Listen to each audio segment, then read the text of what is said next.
மொர்தெக்காய்க்கு தூக்கு மரத்தை செய்ய கர்த்தர் அனுமதித்தார். ஆனால் மொர்தெக்காயை தூக்கிலே போட கர்த்தர் அனுமதிக்கவில்லை. யோசேப்பை குழியிலே தூக்கி போட கர்த்தர் அனுமதித்தார். ஆனால் அந்த குழியை மூடி போட கர்த்தர் அனுமதிக்கவில்லை.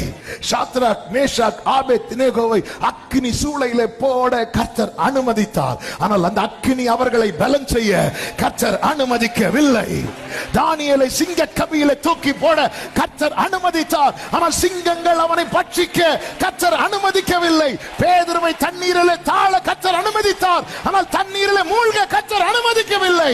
பவுல் கையிலே பாம்பு கடிக்க கர்த்தர் அனுமதித்தார். ஆனால் பாம்பின் விஷம் ஏற கர்த்தர் அனுமதிக்கவில்லை. சில காரியங்களை கர்த்தர் அனுமதித்ததாய் எண்ணி கர்த்தர் கைவிட்டு விட்டார் என்று எண்ணாதே. அனுமதிக்காத சில காரியங்கள் இருக்கிறது. எனவே நாம் உயிரோடு இருக்கிறோம். ஹalleluya. சில காரியங்களை அனுமதித்தது உண்மை. ஆனால் அதே நேரத்தில் அவர் அனுமதிக்காத காரியம் இருக்கிறது. அதை தான் யோபு கிட்ட சொன்னார். சமுத்திரம் எழுந்து வரும்போது அதை மணலினாலே எல்லையை போட்டவர் யார்?